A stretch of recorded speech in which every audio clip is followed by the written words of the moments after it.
so much, oh God. Hallelujah. Praise you, Jesus. We are in awe of you, oh God. Hallelujah. Praise you, Jesus.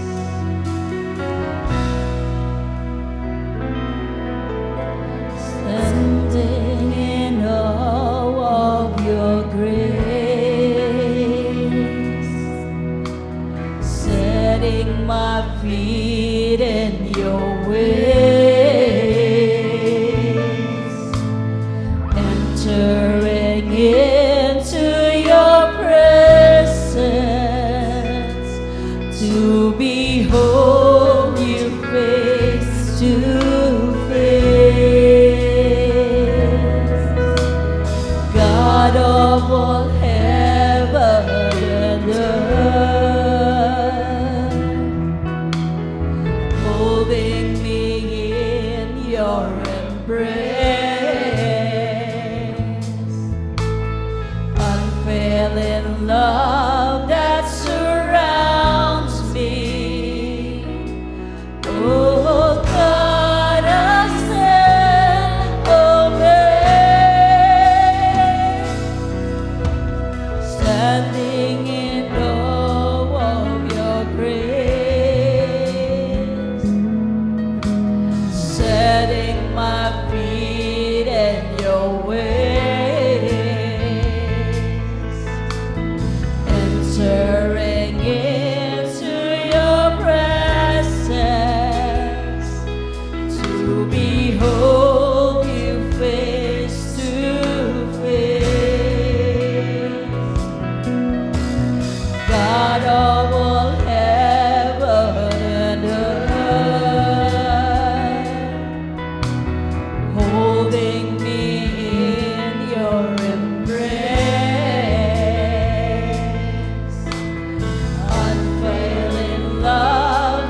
our praise, oh God. Hallelujah.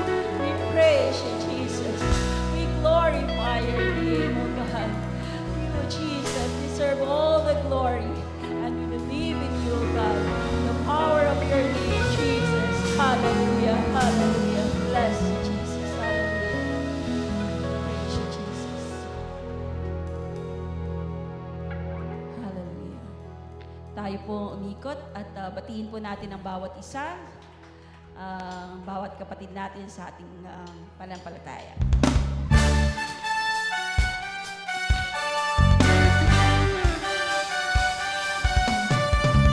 This is the day that the Lord has made. I will rejoice and be glad in it.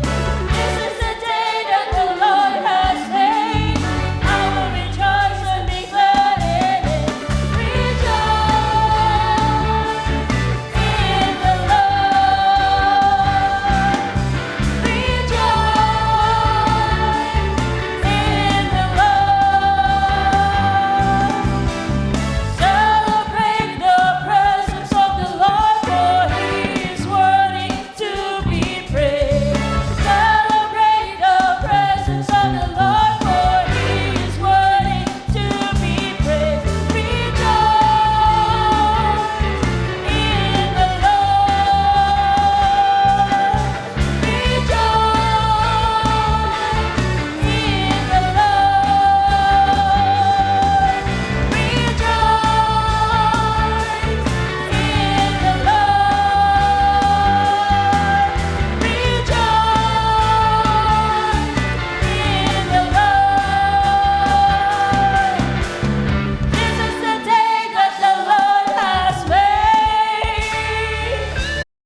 Isang blessed morning pong muli sa ating lahat. Can we give another clap to the Lord? Grabe po yung praise and worship po, sobrang punong-puno po yung puso ko. Just like yung sa praise po, it's like overflowing, more because He is more than enough for us.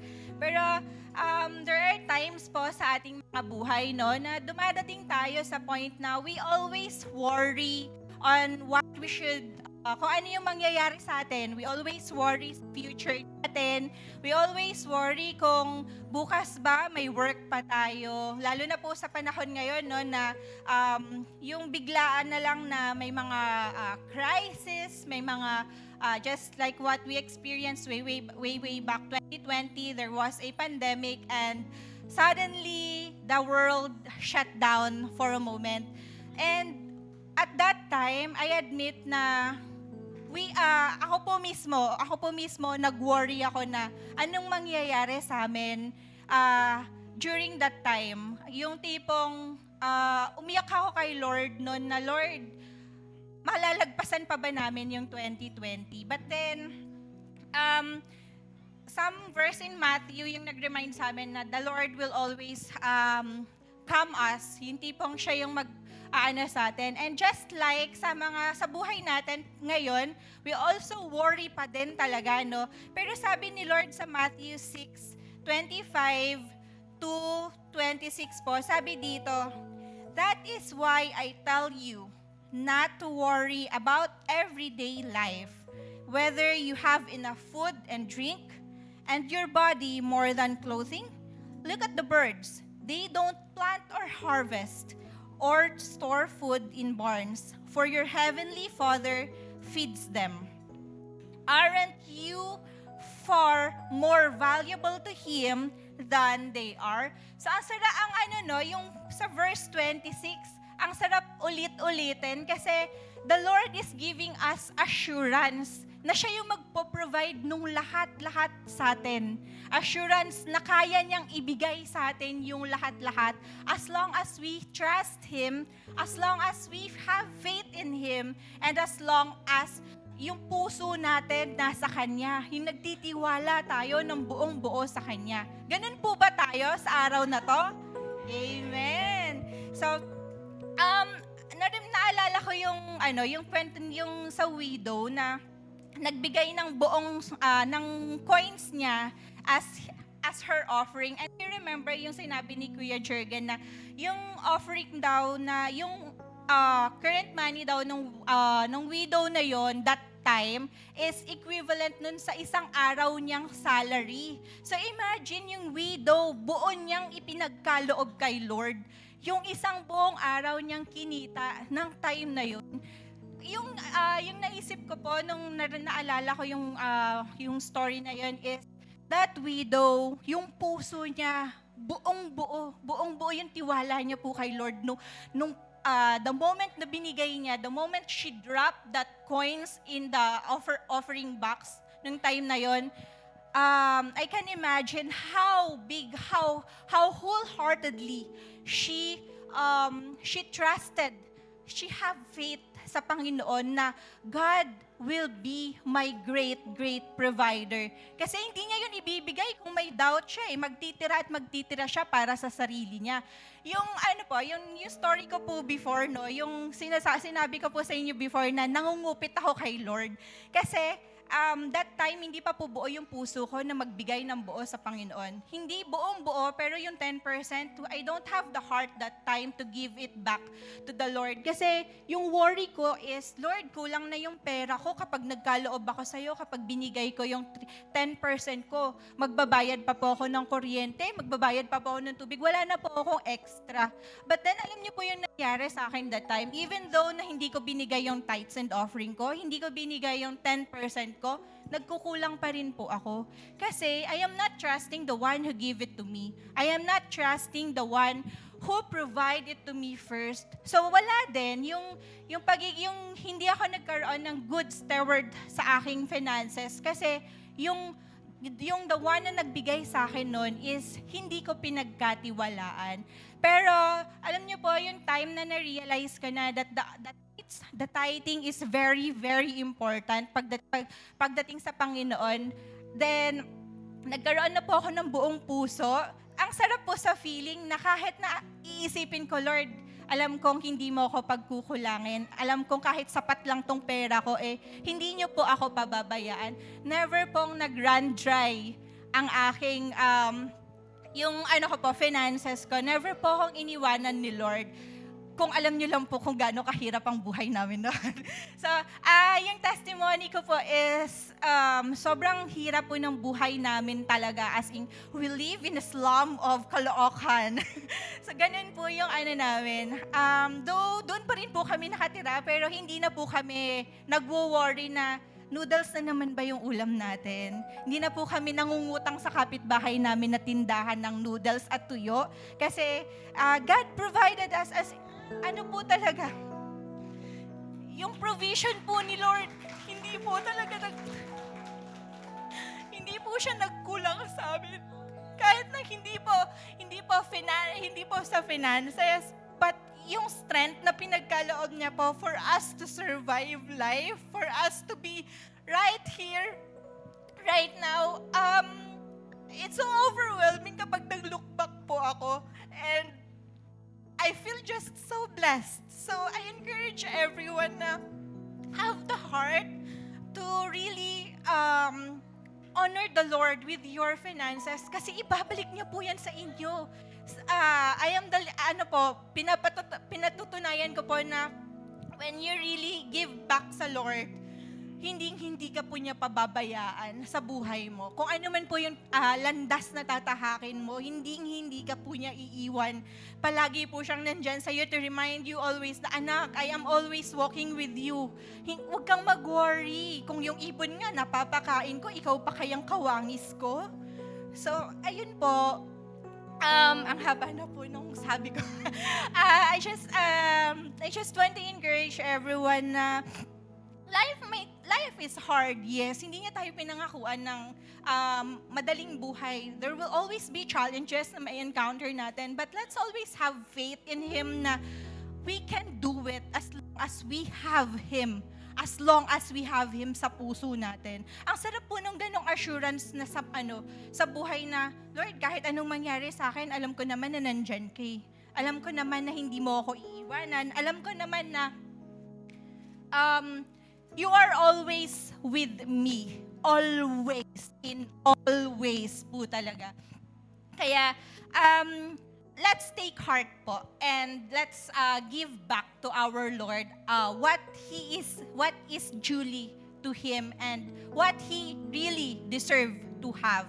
Kasi 10% na lang po yung hinihingi niya, 90 po sa atin. So, ayun po, let's give honor to the Lord with our finances and let's always remember na ibabalik niya po ito sa atin. Siya po nagkaloob na to, kaya for sure, ibabalik niya po ito sa atin.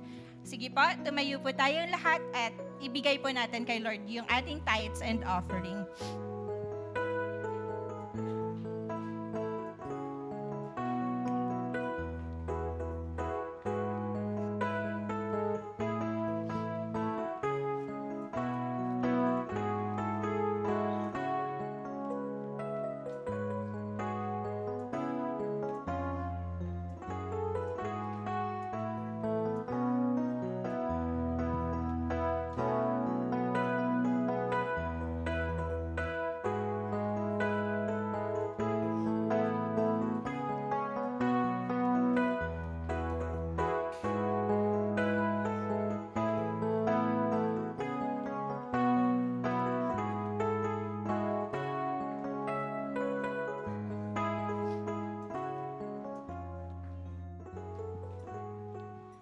Sige po, let's pray for our tithes.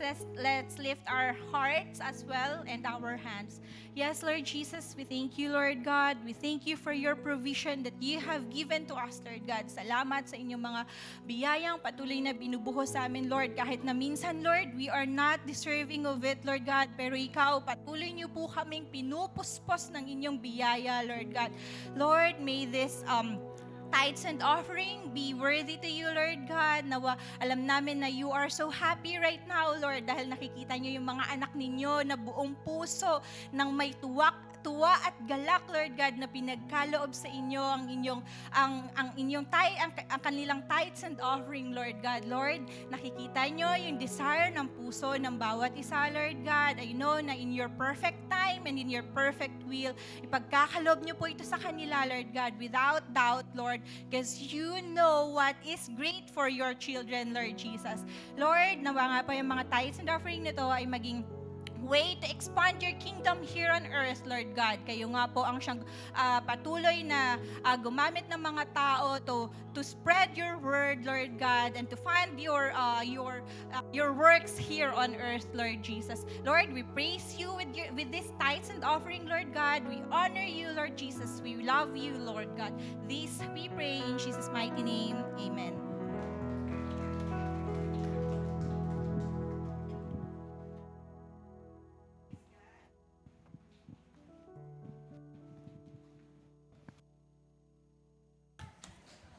Ayan, magandang umaga po sa bawat isa. Good morning po. And welcome po sa ating morning service. And bagong taon, bagong pag-asa, bagong mga testimonies, mga bagong pamumuhay. Kaya thank you, Lord, for the year 2025. Amen? So, praise God po. Sige, palakpakan po natin ang ating Panginoon for His goodness, for His faithfulness. Tunay nga po na napakabuti ng ating Panginoon. No? Siya po ay tapat. Siya po ang unang nagbigay sa atin. And alam niyo po yung mga testimony po ng mga ganun ay ito po ay nagpapatatag ng ating mga pananampalataya. Ito po ay kung titingnan po natin yung ating mga buhay, titingnan po natin yung ating mga kalalagayan, wala pong ibang maitataas kung hindi po yung katapatan ng ating Panginoon. Because once we also live in a slum area. Kaya praise God po, no, sa kabutihan po niya at salamat po sa mga pagpapala na ibinibigay niya. Amen?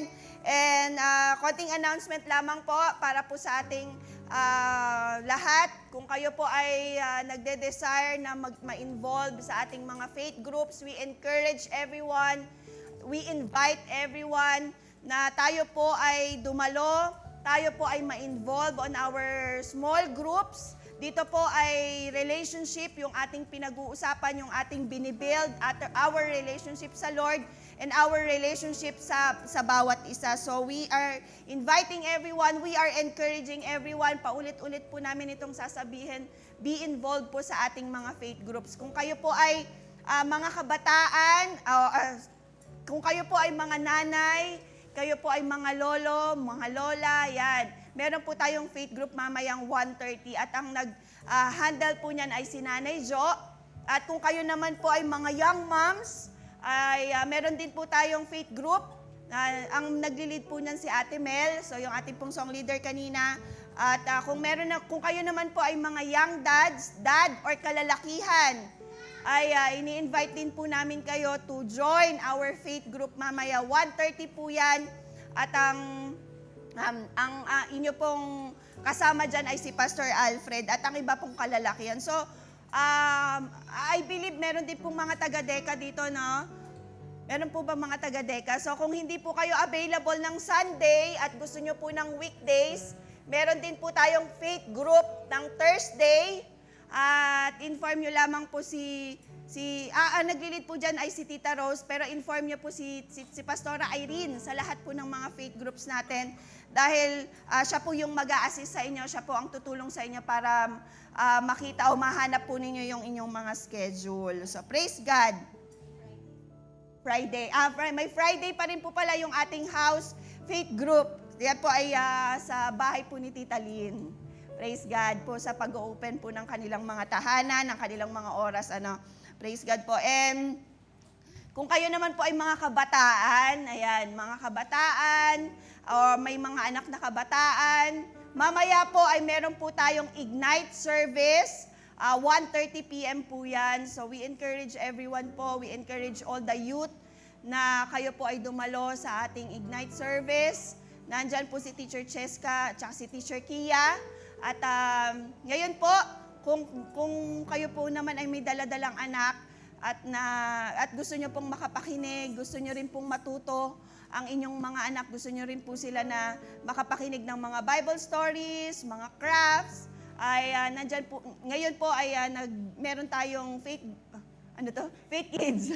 Faith kids at young gen. So, ngayon po ay nandun po sila sa ating classroom area. So, please, para po kayo ay makapakinig, para po kayo ay makapag-focus din po ay we encourage na po, dalhin po natin yung ating mga anak sa faith kids. Amen? Amen. Praise God. At alam niyo po, katulad po ng ating sinabi po ng ating mahal na pastor last week, no?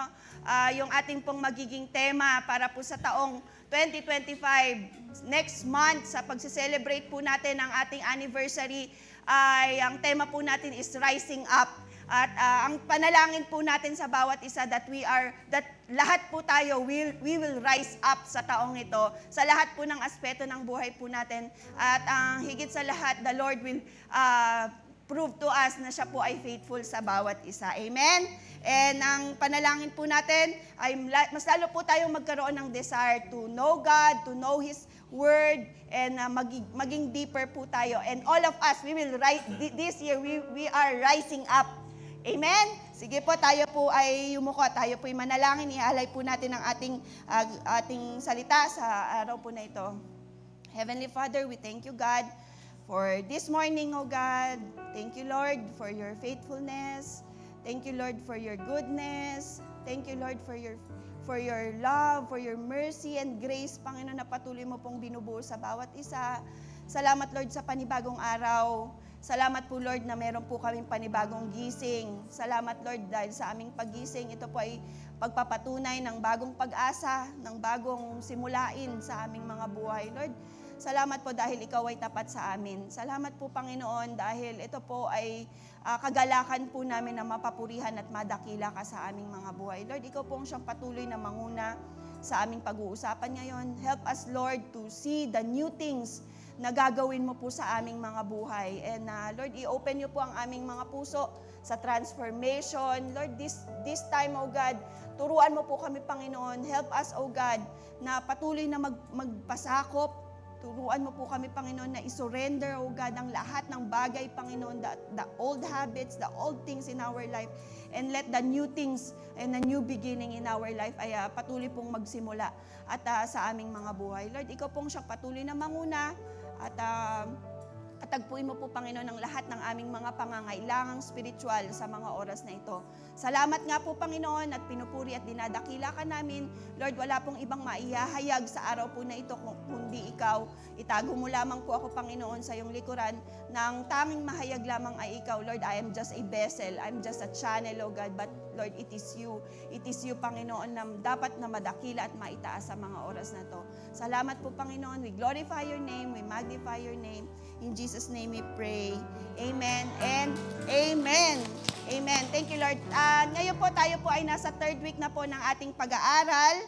At ang bilis din po ng buwan, ng taon na ito, no, parang pang third week na po ng January. Parang kailan lang ang busy-busy po natin. At this time, patapos na naman po ang January at papasok na naman po ang February na parang ang bilis ng panahon. Parang babaliktad na naman tayo sa 2025.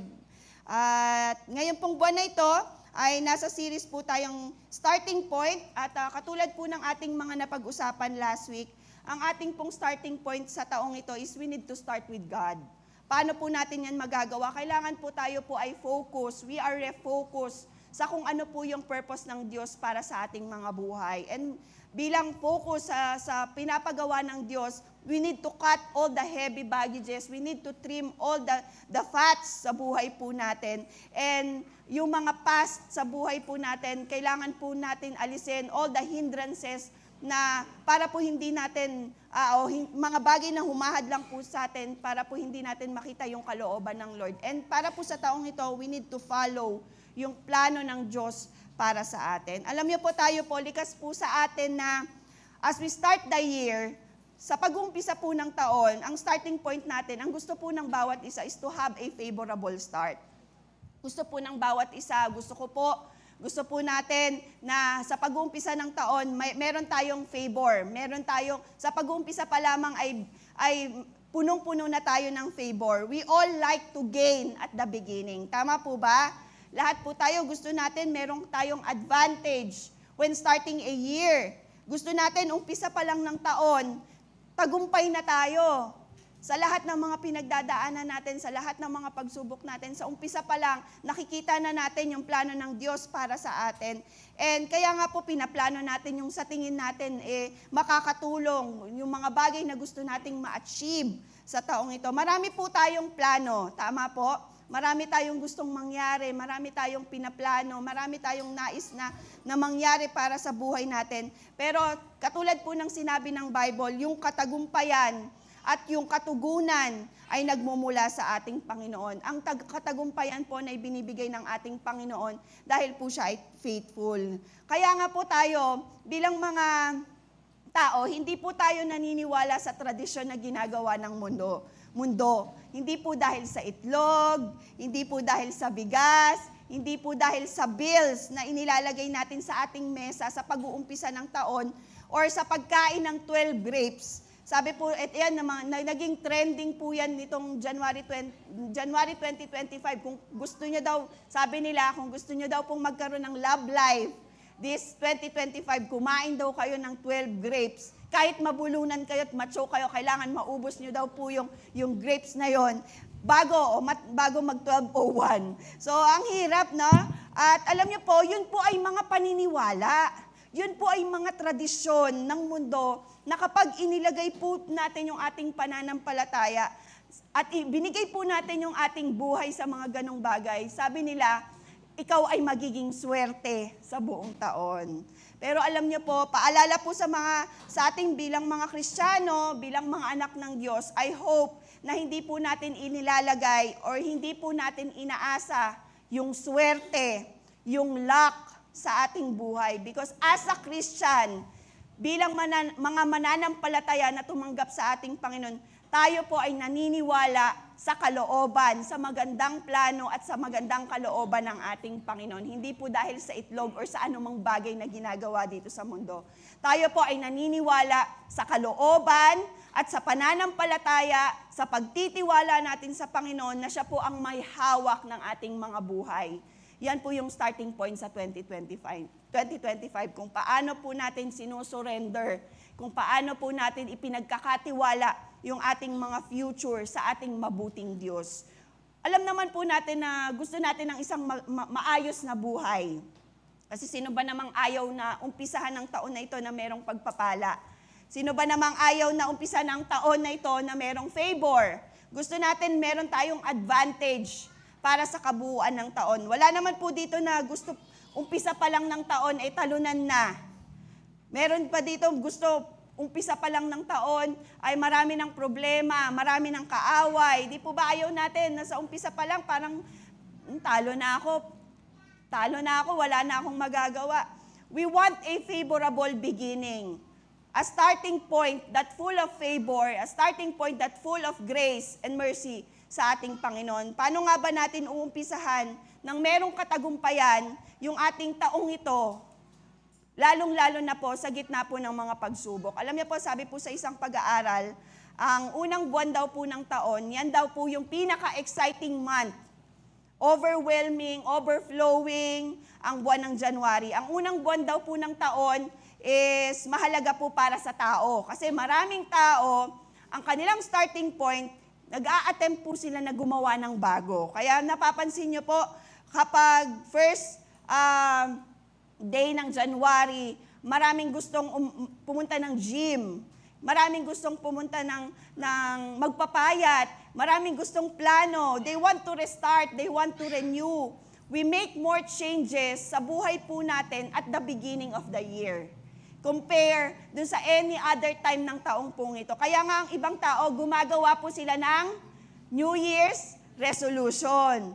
For us, natapos na naman yung taon and it is a beginning of new. Marami po sa atin, marami tayong gustong mangyari sa panibagong taon. This year, gusto ko makapagplano na makapag-travel. Yan, nangyayari po yan sa first month of the year. Gusto kong maging better person, gusto kong makapag-ipon, gusto kong magkaroon ng promotion, gusto kong makahanap ng trabaho this year. Meron tayong mga goals. We start new things sa buhay po natin. We are searching for a good start. We are asking the Lord for a new start. Ayaw natin manatili sa dati nating kalalagayan. Some of us gusto natin ay merong pagbabago. Nakikita natin yung pagbabago. Siguro na-experience na natin yung parang we stay stuck. Ang hirap no? Kapag tayo po ay na-stuck sa isang bagay, we stuck on our old life, we stuck on our old habits, parang hindi mo alam paano nga ba ka ulit mag-uumpisa. Paano nga ko nga ba uumpisahan ng lahat ng mga bagay na ito? You don't know where, you don't know when, and you don't know how to start. Pero alam niyo po, sa umagang ito, gusto ko pong sabihin sa inyo today that the God we serve will start a new way para po sa ating mga buhay. Our God is a God of new things. He loves to do new things sa ating mga buhay. Importante po para sa Diyos ang isang bago, especially in our spiritual life and especially in our moral life. Naalala ko lamang po yung ginawa nating soaking, I think 2 to 3 weeks ago po ito, sa ating soaking and devotion na ginagawa po natin every Saturday. Meron po tayong realization. Meron po tayong realization kung ano yung dating lumang ikaw. Kaya doon po sa time na yon, makikita nyo po yung mga dating ikaw, merong mga war freak, merong mga impatient, merong mga tumataya sa loto, merong mga loss, merong mga hindi seryoso sa kanilang mga paglilingkod, merong mga nagsisinungaling, merong mga tao sa kanilang old life, sila ay may mga warrior. Pero alam niyo po, nung sila po ay tumanggap sa ating Panginoon, from being warrior, sila po ngayon ay, siya ngayon ay warrior na sa kanyang mga worries in life. Na dating war freak, pero ngayon na binago ng Panginoon, siya daw po ay natutong magmahal ng kanyang kapwa. Yung dating tumataya ng loto, ngayon inaasa niya na yung kanyang buhay sa ating Panginoon. Simula nang siya ay makakilala sa Lord. Yung dating impatient, ngayon siya po ay mahaba na yung kanyang PC, mahaba na yung kanyang pasensya. Kaya alam niyo po, nakaka-amaze yung pagbabago sa ating mga buhay, yung ginawang bago ng Diyos sa ating mga buhay. Kasi talagang merong binago, merong mga pagbabago, at meron pa rin naman pong nasa proseso ng pagbabago. Kaya nga po, tingnan po natin kung gaano po kahalaga yung new thing sa buhay po natin. Sabi po sa 2 Corinthians 5:17, 2 Corinthians 5:17, this means that anyone who belongs to Christ has become a new person. The old life is gone and a new life has begun. Kaya ito po ay pagpapatunay na kapag tayo po ay may relasyon na sa ating Panginoon, tayo po ay ginagawang bago ng ating Panginoon. Yung ating old life, yung ating old habits ay nawala na and a new life has begun. Yung lumang buhay na meron tayo, inalis na, binago na, at dahil doon, tayo daw po ay magsisimula na o nagsimula ng isang bagong buhay. Kung meron pong bagong buhay, ang Diyos din po ay kayang lumikha ng isang bagong puso. Sabi po sa Ezekiel 36:26, and I will give you a new heart, and I will put a new spirit in you. I will take out your stony, stubborn heart and give you a tender, responsive heart. Yung atin daw pong, kung tayo daw po noon na wala pang relasyon sa ating Diyos, meron daw po tayong stony, meron daw po tayong stubborn heart, tayo daw po ay matitigas ang ulo. Pero, nung tayo po ay nakakilala na sa ating Panginoon, binigyan niya po tayo ng bagong puso, puso na marunong na magpakumbaba, teachable heart, responsive heart, and tender heart. Kaya alam niyo po, hindi niya lang kayang gumawa ng bago, kaya niya din pong mag-alis ng mga lumang mga pag-uugali. Praise God, for He make things new.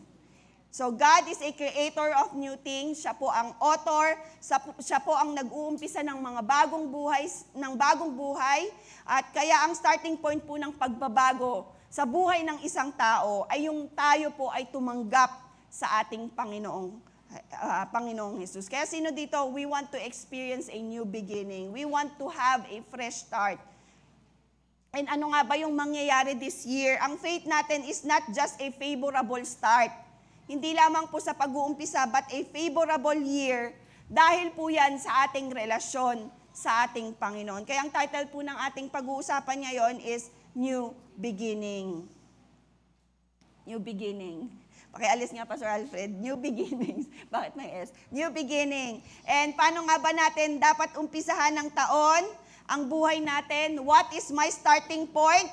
Katulad po ng nasabi ko po kanina, o napag-usapan natin kahapon sa ating soaking, we want to start new. We want a new beginning. Yung new fire, yung new passion, yung new spirit, at ang panalangin natin, Lord, help us to remove the old fire. Ang ibigay mo sa amin ay yung new fire na kaya pong tumupok ng anumang mga gawa ng kaaway, na kaya pong makapanghawa ng fire na nagmumula sa iyo. Now, let's open our Bible in Isaiah 43 verse 18 to 19.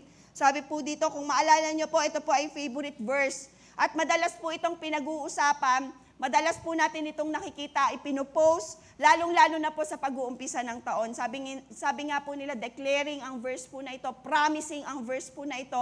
Sabi po doon, but forget all that, it is nothing compared to what I am going to do, for I am about to do something new. See, I have already begun. Do you not see it?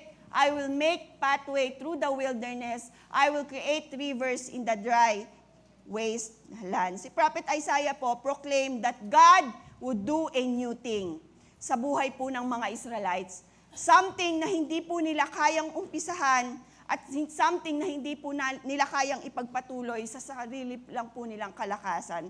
Now, ano nga po ba yung context ng verse na to? Ano nga ba? Bakit nga ba ito sinabi ng Diyos sa mga Israelita? Ito po ay encouragement about the future ng mga Israelita.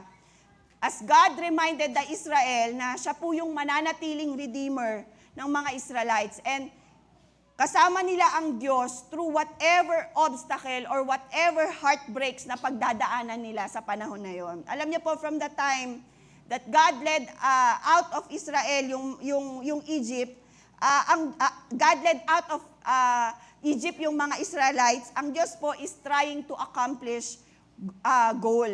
Namahalin po siya ng tao, namahalin siya ng kanyang chosen nation, siya lamang ang maging Diyos at wala ng iba.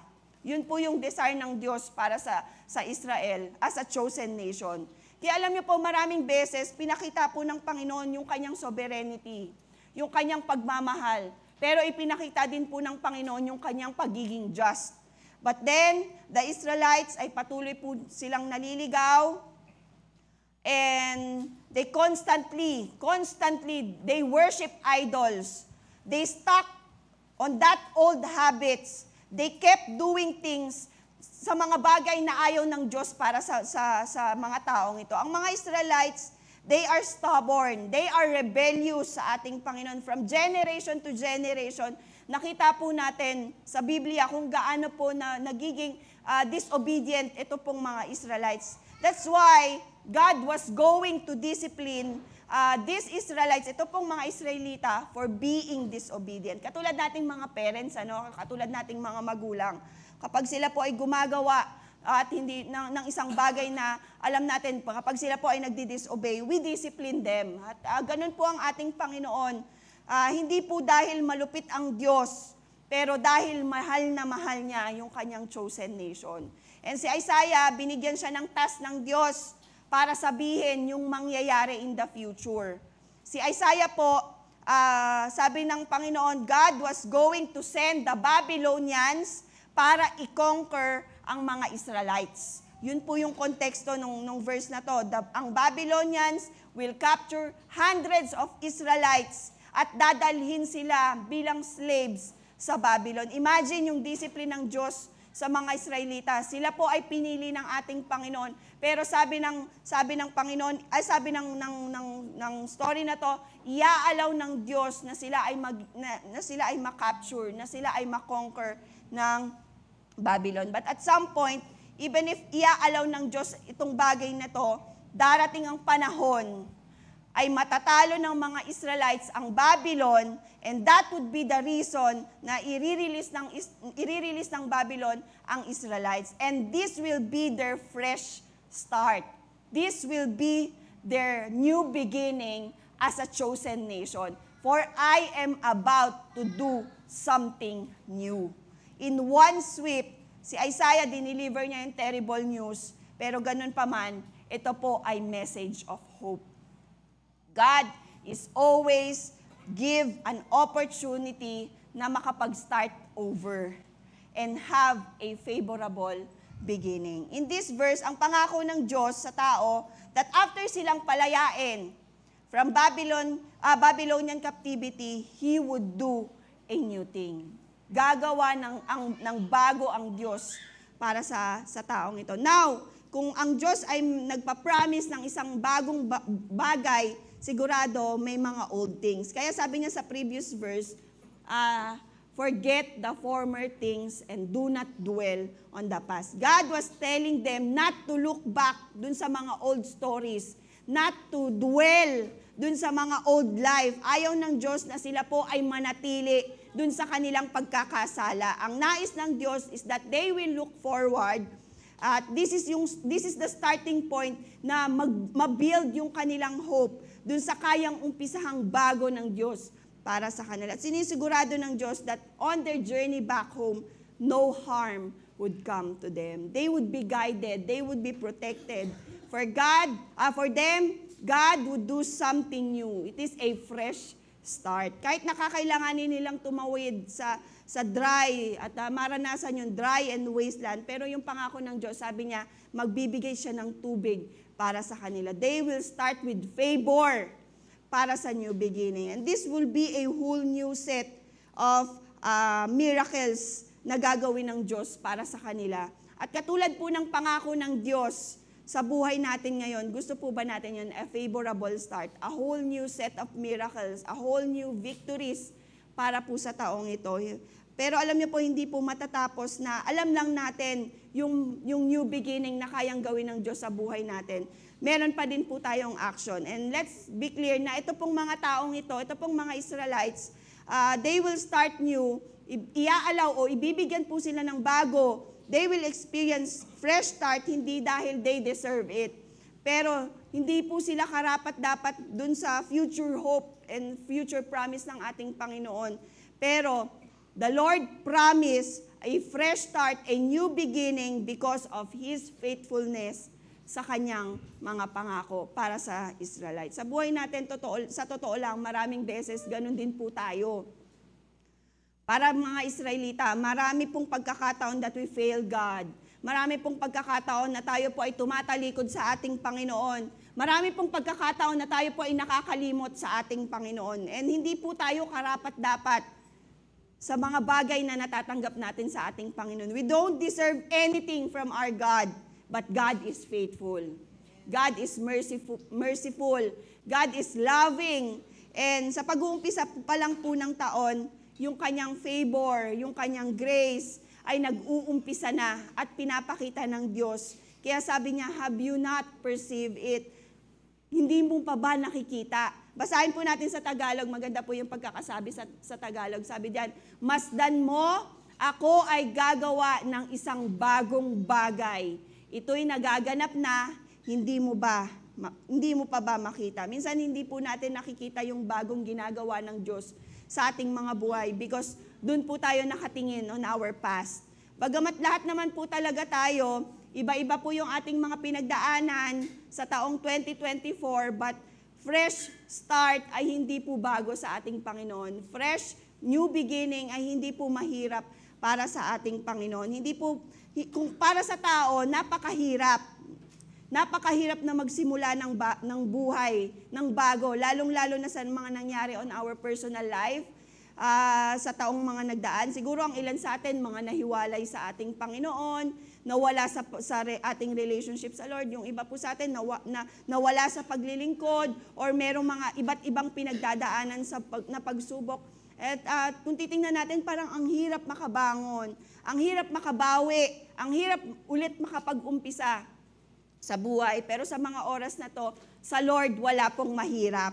Because He is God of new things and He can start our life, our year with His favor and with His grace. And He can start new thing sa buhay po natin. Amen? Right now, kapatid, if you want to experience fresh start, ito po yung ating starting point. Start to change our perspective. We need to change our heart. We need to start na magbago at ang tinginan po natin ay transformation. Sabi nga po sa isang quote, you cannot receive new things with an old mindset. Kapag po tayo po ay mayroong mga old o mga lumang mindset patungkol po sa ating Panginoon, hindi po natin makikita yung mga bagong ginagawa ng Diyos sa ating mga buhay. Kung tayo po ay puno pa rin po ng mga galit, puno pa rin po ng mga hurtful things o na inaalala pa rin po natin yung mga negative things sa past, hindi po natin makikita yung bagong ginagawa ng Diyos sa ating mga buhay. It is a time for change, the way we think about life, because change is necessary. Transformation is needed. At kapag nire-resist po natin yung pagbabago, nai-stuck po tayo dun sa old situation. Hindi po natin makikita yung pagbabago na ginagawa ng ating Panginoon. Kaya kung gusto po natin ng bago, kailangan binabago din po natin yung ating sarili. Higit sa lahat yung ating mga old character, yung mga worldly character, it has to be changed. And change is a decision. Hindi po yan pwede na bigla na lang mawawala. Hindi po makakakilos ang Diyos para sa bago if we are staying on our old life.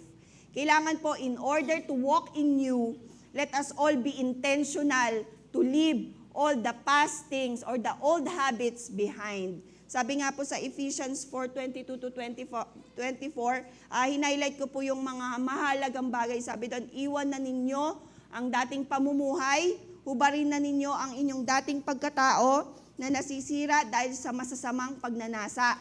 Magbago na kayo ng diwa at pag-iisip at ang dapat niyong isuot ay ang bagong pagkatao na nilikhang kalarawan ng Diyos at nahahayag sa matuwid at banal na pamumuhay ayon sa katotohanan. There's a huge battle in each of us. Siguro, sometimes kahit alam na natin yung katotohanan, alam na natin na dapat tayong magbago, pero minsan nahihirapan pa din po tayo na magbago. Minsan gusto nating umpisahan na magbago, at nung naumpisahan na natin, ang hirap naman ipagpatuloy.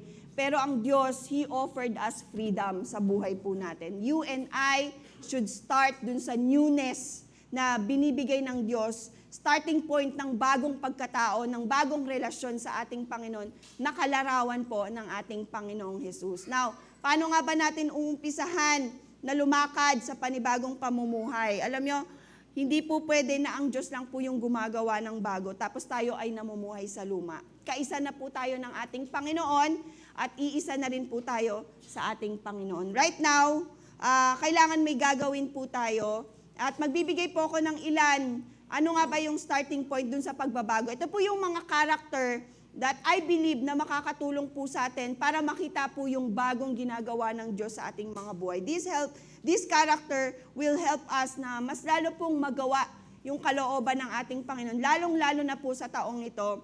This character is hindi lamang po sa pag-uumpisa ng taon, hindi po ito New Year's resolution, pero ito pong character na to will help us to grow as we continue to live sa kabanalan ng ating Panginoon. How do I begin? How do I start?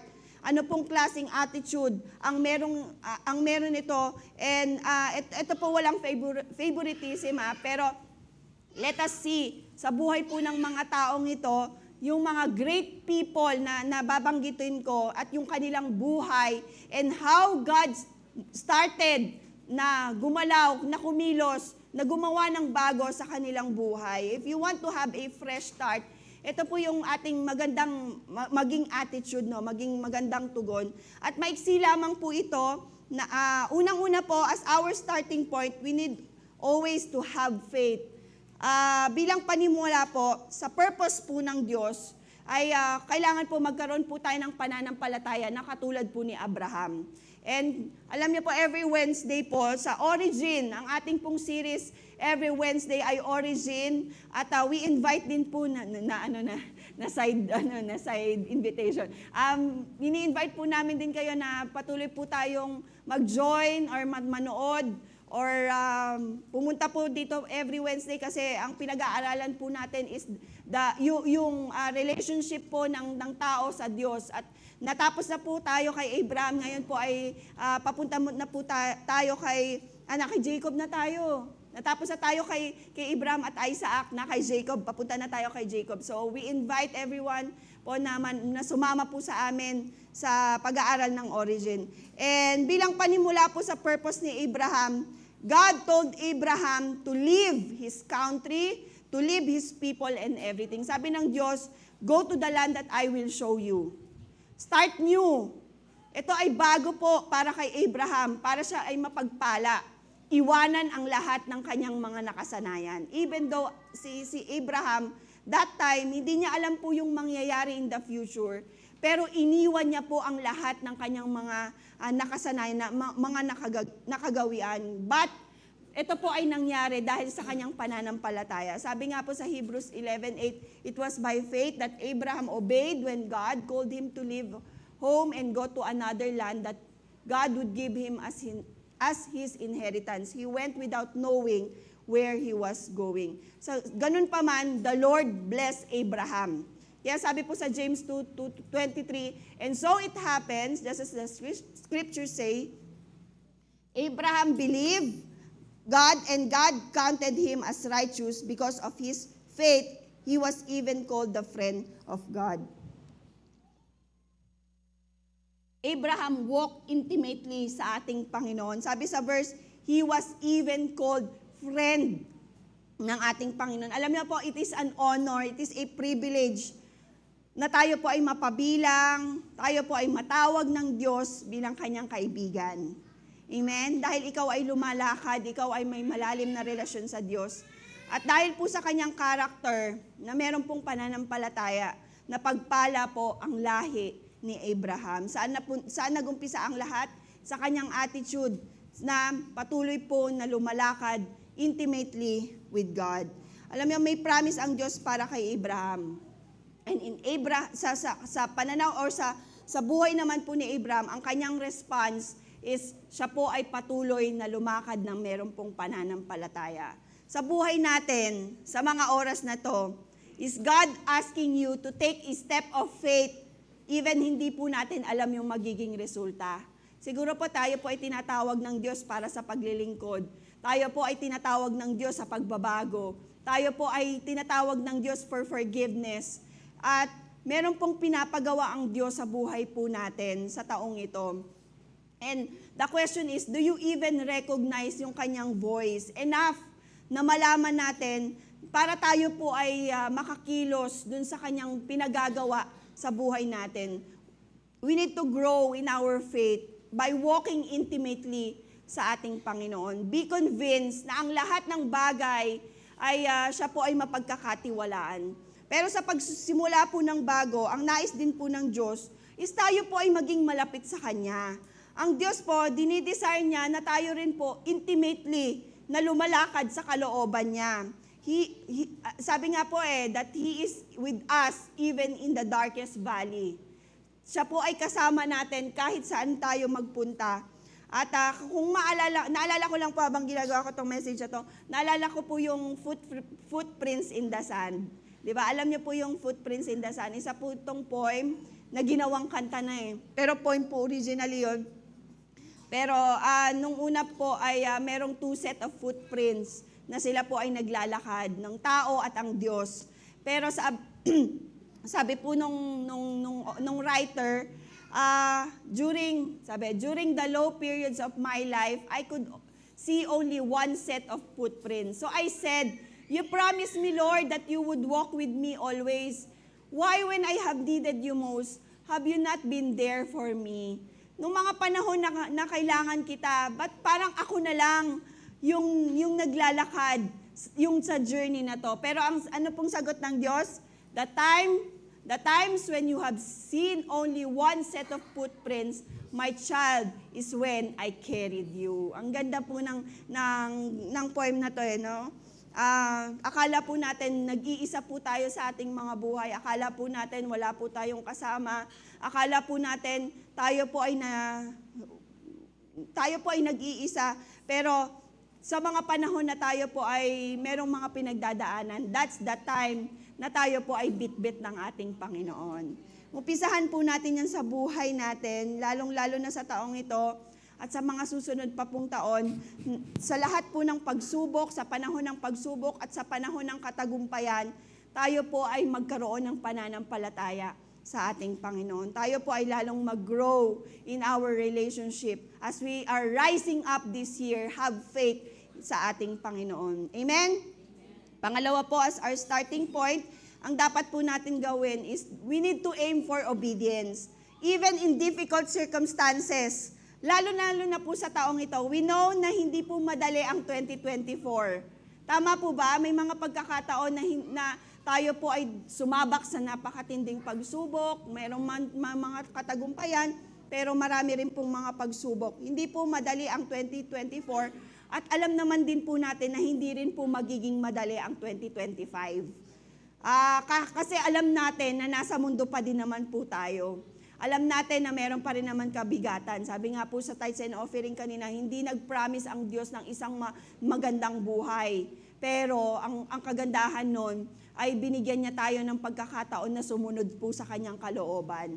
Obedience is very important. Katulad po sa story ni Joseph, sino pong nakakaalam ng story ni Joseph? Pag sinabi po nating aim, it means ito dapat yung ating goal.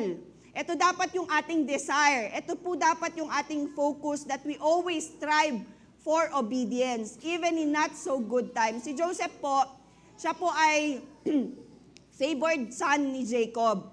At meron pong difficult circumstance na ginawa yung kanyang mga kapatid. Kung titingnan natin po, hindi naman po maganda din yung simula ni Joseph. Meron kasi siyang panaginip na ang lahat ng kanyang mga kapatid ay luluhod sa kanya. Pero sa starting point ng kanyang buhay, parang kabaliktaran yung nangyayari. Kung isipin natin, ang ganda ng pangarap ni Joseph, pero hindi yun ang nangyayari.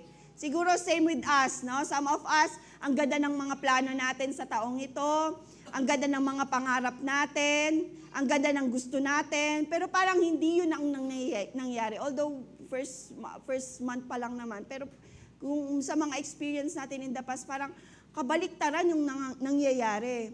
Alam niyo po, Joseph's dream is different from the life na meron po siya. He was sold into slavery. Siya po ay falsely accused ng asawa ni Potiphar. Siya po ay kinulong ng walang kasalanan. And yet, Joseph was able to see the purpose of God sa buhay po niya. Sa mga trials and tests na pinagdaanan niya. Kaya sabi niya in Genesis 50:20, you intended to harm me, but God intended it for good to accomplish what is now being done, the saving of many lives. Joseph, obedience po ay yung patuloy niyang pagtitiwala sa Diyos. It touched God's heart sa panahon na yon. Kaya ang Diyos po, binigyan siya ng favor in every circumstances na kanyang pinagdadaanan. And when he passed all the tests, it is a new beginning. It is a fresh start for Joseph. Dahil doon, siya po ay na-promote as second in command sa buong Egypt. On Joseph's authority, yung kanyang family at yung entire tribe ng Israel ay na-spared during years of severe famine in Egypt. Kung titingnan natin, hindi po maganda ang kanyang simula, pero mahalaga na nagawa niya yung purpose ng Diyos sa kanyang buhay, even in difficult situations. Sa buhay natin ngayon, meron po ba tayong mga circumstances na dinadaanan? Meron ba tayong mga heartaches, pain? Meron po ba tayong mga brokenness that siguro masasabi natin na parang durug na durug ako sa lahat ng sa pinagdadaanan ko. January pa lang, pero parang patapos na ng taon. Gusto mo nang matapos ang taon dahil sa mga pinagdadaanan natin. Ang gusto po ng Panginoon in those circumstances is we need to obey Him. Kailangan po na tayo po ay patuloy na sumusunod sa ating Panginoon. Dahil ang pagsunod po ay dadalhin po tayo sa katagumpayan. Ang pagsunod po, dadalhin po tayo nito sa victory. Ang pagsunod po, dadalhin po tayo nito sa breakthrough. Ang pagsunod po ay dadalhin po tayo sa mga pagpapala. When we obey, there is blessing. When we obey, there is victory. And hindi ko lamang po hindi lamang po materially yung sinasabi ko po, pero hindi lamang po ito physical, hindi lamang po ito nakikita, pero in our emotional, sa lahat ng bagay, higit sa lahat sa ating spiritual, ay meron pong binubunga ang pagsunod sa ating Panginoon. Obedience is important para sa taong ito. Obedience is, kaya sabi ng Bible, di ba, obedience is better than sacrifice. And let us know na merong purpose ang Diyos in every circumstances natin, that we are called to obey our God no matter what. Yung, alam niyo po, ang highest form of worship is obedience. Ang highest form or pinakamataas na pagsamba sa ating Panginoon ay yung ating pagsunod. Kasi yung pagsunod, yung obedience natin, it will lead us closer and closer to our God. Obey God kahit po hindi madali. It's not easy, but it's gonna be worth it. Ang pagsunod po ay hindi lamang kung ano yung makukuha natin, pero sa pagsunod po merong pagpapala. Ang pagsunod po ay hindi po dahil dun sa matatanggap natin, pero ang pagsunod po ay malalim na relasyon natin sa ating Panginoon. Kaya let us all be intentional sa pagsunod sa Diyos sa buhay po natin. Amen? And pangatlo po is we need to be humble. Alam niyo po, pagpapakumbaba. Acknowledging na ang lahat ng bagay ay nagmula sa Panginoon. Ang ating talento, ang ating mga promotion, ang ating mga blessing, ang ating kalusugan, ang ating mga trabaho, ang ating mga ating mabuhay, lahat ng ito nagmula sa Panginoon. Yan yung character na dapat meron po tayo lagi. Yung pagiging mapagpakumbaba. Sabi nga po sa Isaiah 66:2, I will bless those who humble and contrite hearts, who tremble at my word. The Lord gives favor and He bless those yung mga taong nagpapakumbaba. Mahalaga po sa Diyos ang humility. Kaya nga po may paalala ang Bible tungkol sa humility. Ang lahat ng nagpapakumbaba ay itinataas at ang lahat naman ng nagmamataas ay ibinababa. Because for God, humility is very important. Alam niyo, parte po ng pagsunod ang pagpapakumbaba. Pag hindi ka obedient, hindi ka humble, ikaw ay may pride. Mahihirapan kang sumunod kapag meron kang pride. Kaya ang pagpapakumbaba po ay importante. Alam niyo po, isa po na kilala natin na mapagpakumbaba is si Moses. Sabi nga po sa Numbers 12:3, Moses was a very humble man, more humble than anyone else on the face of the earth. Marahil dahil po sa kanyang kapakumbabaan ang naging reason kaya inalaw po ng Panginoon na siya po ay maka-face to face and to witness God's glory. Something na hindi niya po ginawa sa panahon na yon kay Moses lang. Yung makatagpo at maka-face to face niya po ang ating Panginoon. Sabi ni Moses, show me your glory. At inalaw po na ito ng ating Panginoon. Sige, magtago ka dun sa batuhan. At inalaw ng Panginoon, tinakpan po nandun pa rin po yung protection ng Diyos kasi mamamatay si Moses. Sobrang kabanalan ng ating Panginoon, mamamatay po siya kapag nakita niya ang ating Panginoon. Kaya ang ginawa ng Panginoon ay tinakpan ng kanyang mga mata. At nakita ni Moses ang likod ng ating Panginoon. And, you know, we want God's presence more than anything else. Sa taong ito, importante po, nakasama natin ang banal na Espiritu. Because without the Holy Spirit, we cannot make it. Kaya po tayo nagtagumpay sa last year dahil po sinamahan tayo ng banal na Espiritu. Pero yung umpisahan po natin yung buhay natin, yung taon na ito, sa presensya ng ating Panginoon, yun po ay pagpapakumbaba that apart from Him, wala po kaming magagawa.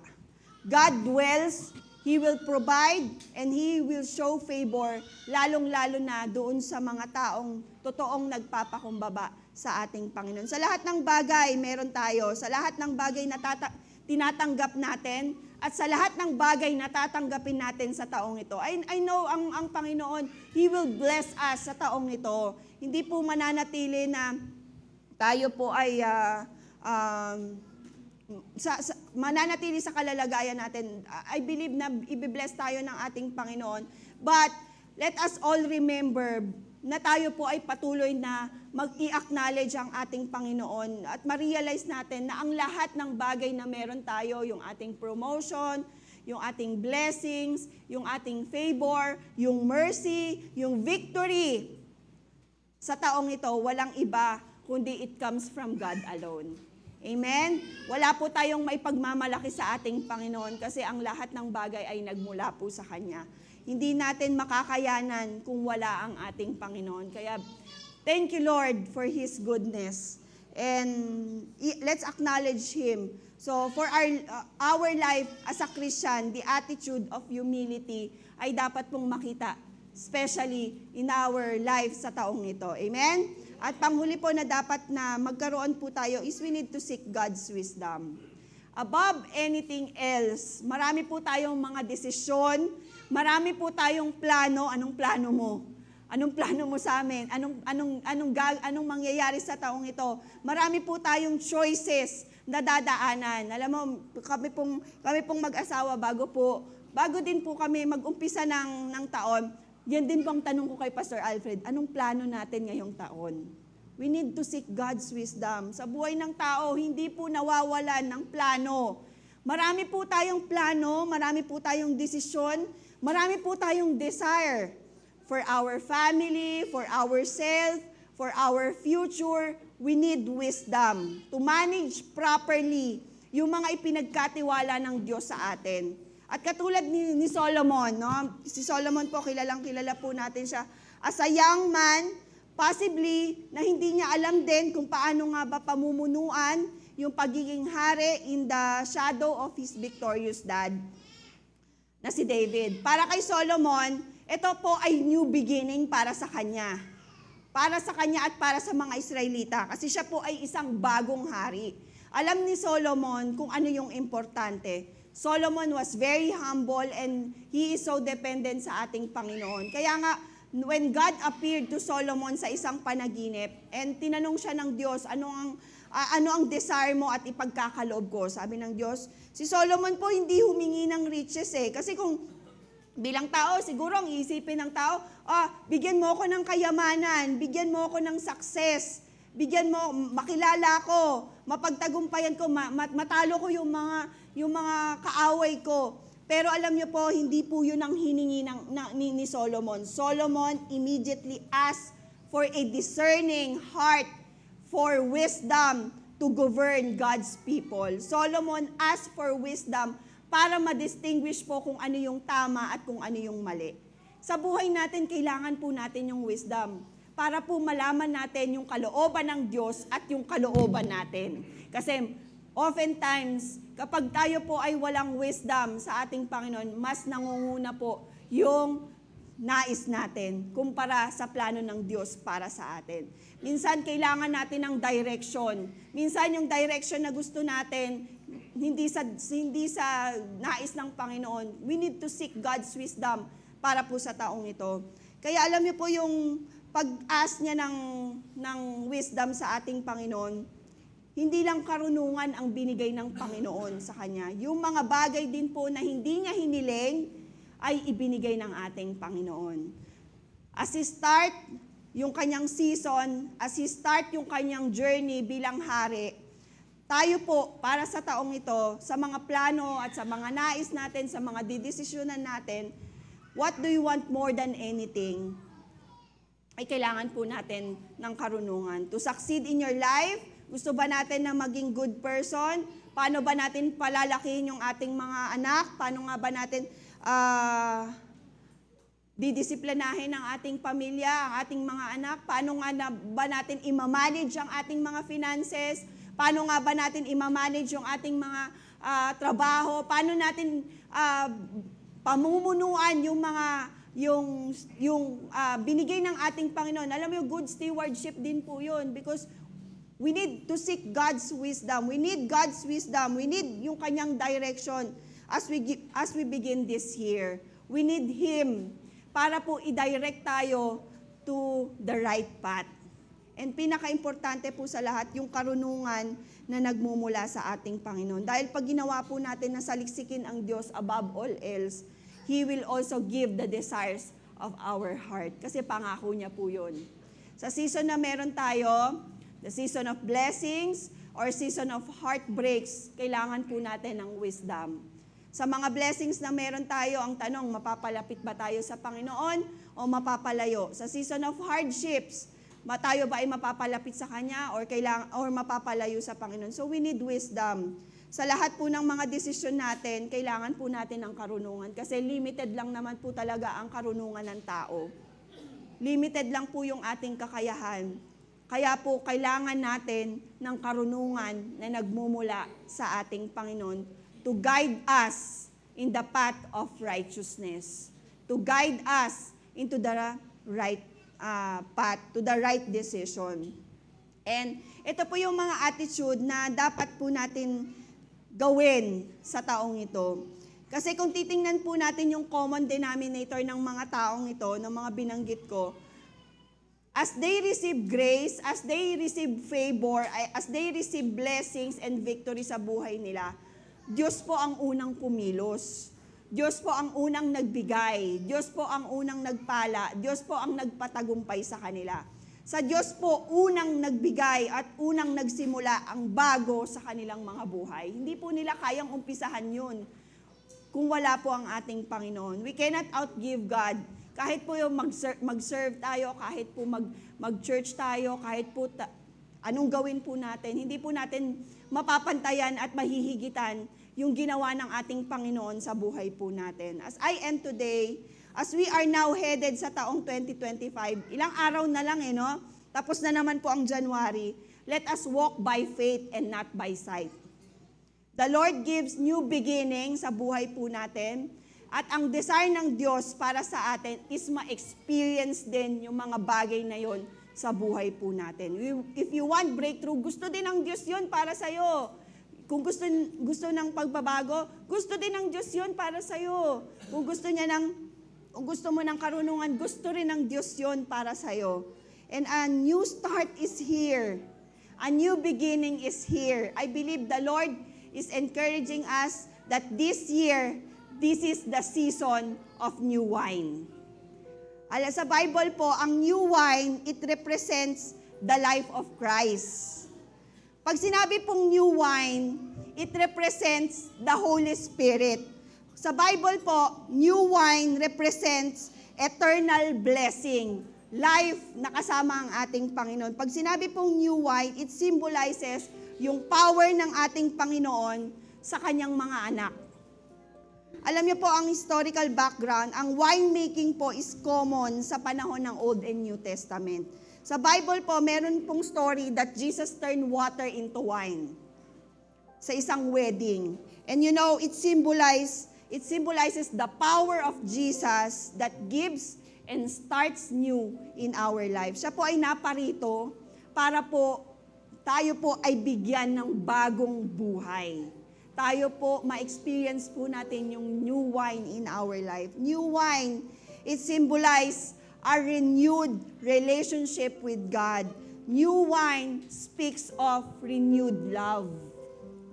New wine symbolizes that the Holy Spirit, in our relationship sa ating Panginoon, the Holy Spirit is in us. New wine requires new wineskins. Alam niyo, meaning pag tayo po ay ginawang bago ng Panginoon, pag tayo po ay binago ng ating Panginoon, kailangan mamuhay po tayo sa holiness ng ating Panginoon. It is a way of life sa bagong buhay. Kasi we will no longer live in our former way to our old life. Because ang new wine, ang bagong ginagawa ng Diyos, ang new wine, hindi po pwedeng napatuloy na nakalagay sa old wineskin. Kailangan, sabog po yun eh. Pero tayo po bilang mga anak ng Diyos, nung tayo po ay ginawang bago ng Diyos, kailangan po namumuhay din po tayo ng bago. That's why ang challenge po sa atin today, that as we start our year in Him, we need to start to live with Him. Simulan po natin yung ating buhay sa Kanya at magsisimula din po dapat tayong mamuhay na kasama Niya. When there is new wine, there must be a new wineskin. New anointing that God prepared for us. Forgetting the past, and we need to live in the new life that Christ prepared for us. Alam niyo po, in Hebrew meaning ng new wine, ang ibig sabihin po nun, pressed, crushed. Para po gumawa ng isang bagong wine, kailangan po ipinipress po yung grapes. Kailangan po dumadaan sa crushing, sa pressing, sa sobrang hirap, sa sobrang pressure, para po mapiga yung bagong wine. And katulad po sa buhay na meron tayo, sigurado dadaan pa rin naman po tayo sa pressure. Minsan nga po dumadaan na tayo sa pressure.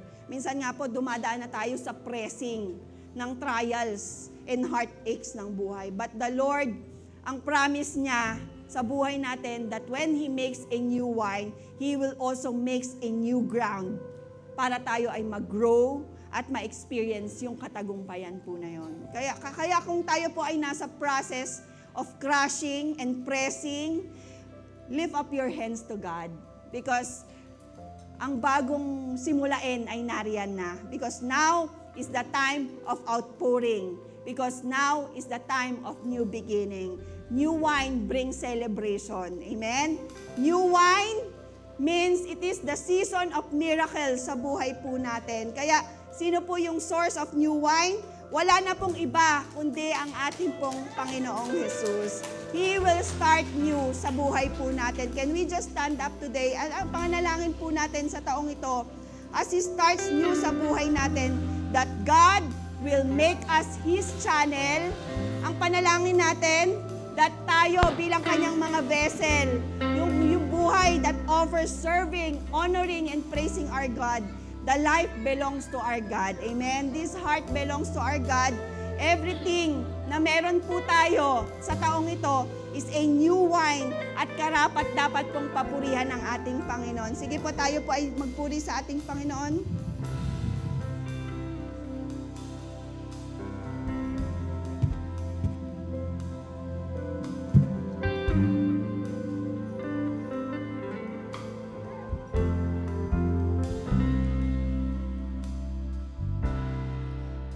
In the crushing, in the pressing, you are making new wine. In the soil I now surrender, you are breaking new ground. In the crushing, in the pressing, you are making new wine. In the soil I now surrender, you are breaking new ground. So I yield to you and to your prayer.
in the season of new wine, in the season of new beginning, in the season of new start, Jesus is glorified because of our relationship with Him. Sige po, taas po natin ang ating mga kamay.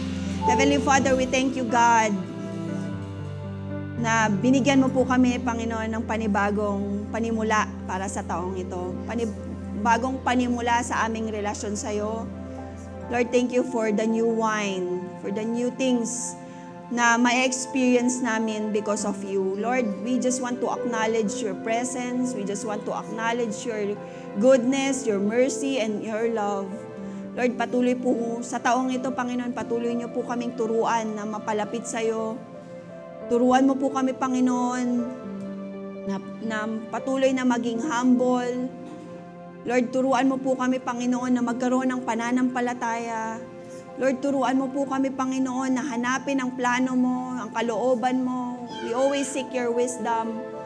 Help us, O God, na ikaw pong siyang patuloy na mapapurihan sa aming mga buhay. Lord, salamat po, Panginoon, for bringing new wine in our life, for bringing a new year in our life, for bringing new relationship with you, O God, for bringing new beginning and new start in our life. Thank you, Lord. At kung wala ka, Panginoon, ay hindi po namin ito magagawa. Lord, tulungan mo po kami, Panginoon, na maipagpatuloy at mapalalim po ang aming relasyon sa iyo, Panginoon. As we are rising up this year, Lord, you are making a new wine in our church, in our life. Thank you, God. Thank you, Lord. Ingatan mo po, Panginoon, ang iyong mga anak. Pagpalain mo po kami, Panginoon, sa panibagong araw na ito, sa panibagong linggong ito. Pagpalain mo po, Panginoon, ang lahat ng mga anak mo at bigyan mo po sila ng kalakasan. Bigyan mo po sila, Panginoon, ng karunungan. Bigyan mo po sila, Panginoon, ng panibagong pag-asa na nagmumula sa iyo, God. Lord, ikaw pong siyang patuloy na magbalik sa amin ng merong katagumpayan at panibagong buhay, Lord, sa panibagong linggong ito. Salamat po, Panginoon, pinupuri at pinasasalamatan ka namin at ibinabalik po namin ang lahat ng papuri at pagsamba tanging sa iyo lamang, O Ama. Salamat po, Panginoon. We thank you, God. In Jesus' name we pray. Amen and amen. Thank you, Lord. See you po.